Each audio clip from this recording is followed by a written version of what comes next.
Hello friends, this is Indu. Welcome to Aashna class. Friends, आज की video में हम लोग सौर मंडल के बारे में जानेंगे। लास्ट वीडियो में हमने अपने सौर मंडल के 8 ग्रह के बारे में जाना था। सूर्य और 8 ग्रह, उपग्रह और कुछ खगोलीय पिंड जैसे कि क्षुद्र ग्रह और उल्का पिंड मिलकर ही सौर मंडल का निर्माण करते हैं। उसे हम सोलर परिवार का नाम देते हैं और सूरज जो है इस सौर मंडल का मुखिया है। तो सबसे पहले हम डिस्कस करेंगे सूर्य के बारे में। सूर्य क्या है? सूर्य एक स्टार है।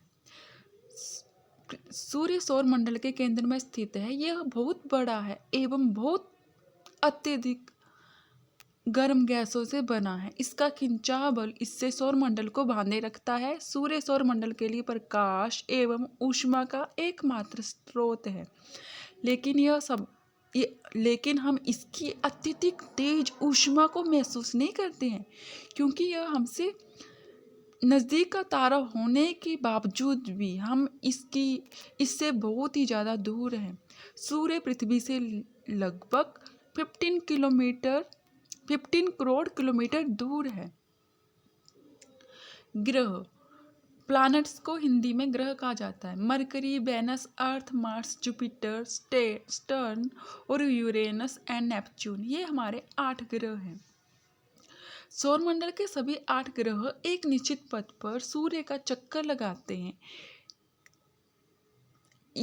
जब ये अपने अक्ष पर घूमते हैं तो उसे क्या कहते हैं? उसे कक्षा कहा जाता है। ऑर्बिट को कक्षा कहते हैं। बुध ग्रह जो है वो सूर्य के सबसे नज़दीक ग्रह है। इसको अपनी कक्षा से सूर्य के चारों ओर चक्कर लगाने में 88 दिन लगते हैं। यानी कि सूर्य को चंद्रमा का चक्कर लगाने में 88 दिन लगते हैं। 88 दिन इसलिए लगते हैं क्योंकि यह सूर्य से सबसे नज़दीक ग्रह है। शुक्र को पृथ्वी की जुड़वा ग्रह माना जाता है। इसको जुड़वा बहन के नाम से भी जाना जाता है, क्योंकि इसका आकार एवं आकृति लगभग पृथ्वी के समान ही है।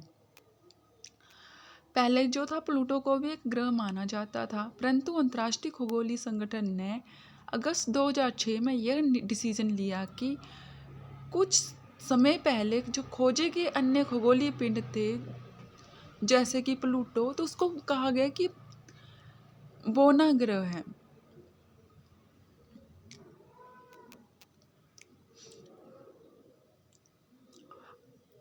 हमारे देश में आर्यभट्ट सबसे पहले एस्ट्रोनॉमर्स थे, यानी कि वो पहले खगोल शास्त्री थे। उन्होंने कहा था कि सभी ग्रह तथा चंद्रमा सूर्य के प्रकाश के कारण ही चमकते हैं। नेक्स्ट जो ग्रह है हमारा, दैट इज अर्थ। अर्थ क्या है? जिसमें हम लोग रहते हैं। सूर्य से दूरी के हिसाब से पृथ्वी तीसरा ग्रह है। आकार में यह 5वां सबसे बड़ा ग्रह है। यह ध्रुवों के पास थोड़ी चपटी है। यही कारण है कि इसका आकार और भूभाग कहा जाता है। भू आप का अर्थ होता है पृथ्वी के समान का आकार। वैसे तो पृथ्वी की शेप कैसी है? ज्यूड शेप है। जीवन के लिए जितनी भी अनुकूल परिस्थितियां हैं वो सारी कहाँ पे पाई जाती है? हमारी पृथ्वी के अंदर। पृथ्वी ना तो अधिक गर्म है ना अधिक ठंडी है। यह पानी एवं वायु उपस्थित है जो हमारे जीवन के लिए आवश्यक है। वायु में जीवन के लिए आवश्यक गैसें जैसे कि ऑक्सीजन मौजूद है। इन्हीं कारणों से पृथ्वी सौर मंडल का सबसे अनोखा ग्रह है। अंतरिक्ष से देखने पर हमें पृथ्वी नीली दिखाई देती है, क्योंकि इसकी 2/3 सतह पानी से ढकी हुई है। इसी कारण इसको नीला ग्रह भी कहा जाता है। नेक्स्ट है हमारा चंद्रमा। रात के समय दिखता है ना आपको चंद्रमा, तो हमारी अर्थ पर केवल एक ही सैटेलाइट है जो है मून। इसका व्यास पृथ्वी के व्यास का केवल 1/4 है। यह इतना बड़ा प्रतीत होता है क्योंकि यह हमारे ग्रह से नज़दीक है। हम इससे लगभग 3,84,400 किलोमीटर ही दूर है।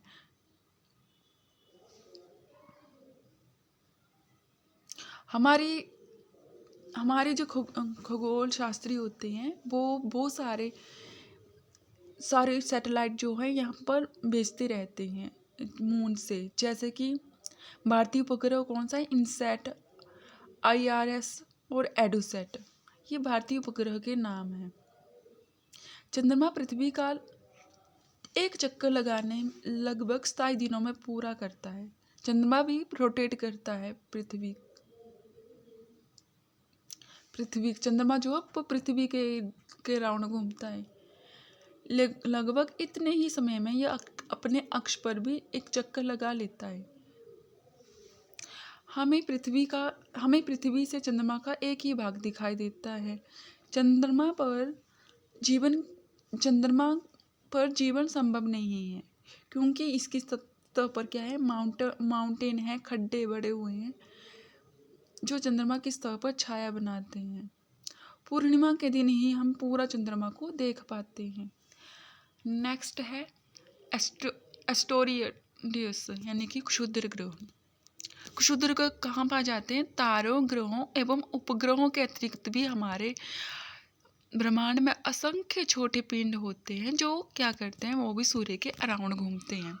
इन पिंडों को ही क्षुद्र ग्रह कहा जाता है। और क्षुद्र कहाँ पाए जाते हैं? ये पाए जाते हैं मंगल और बृहस्पति की कक्षाओं के बीच। वैज्ञानिकों के अनुसार क्षुद्र ग्रह के ही भाग होते हैं।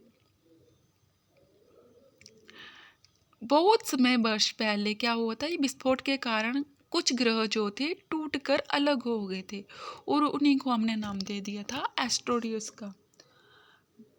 नेक्स्ट है मेट्रोडियस, जिसको उल्कापिंड के नाम से भी जाना जाता है।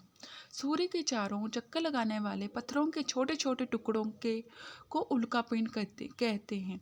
कभी कभी ये उल्कापिंड पृथ्वी के इतने नज़दीक आ जाते हैं कि इनकी प्रवृत्ति पृथ्वी पर गिरने की होती है। इस प्रक्रिया के दौरान क्या होता है कि वायु के साथ घर्षण होने के कारण ये गर्म होकर जल जाते हैं और एक चमकदार प्रकाश उत्पन्न होता है।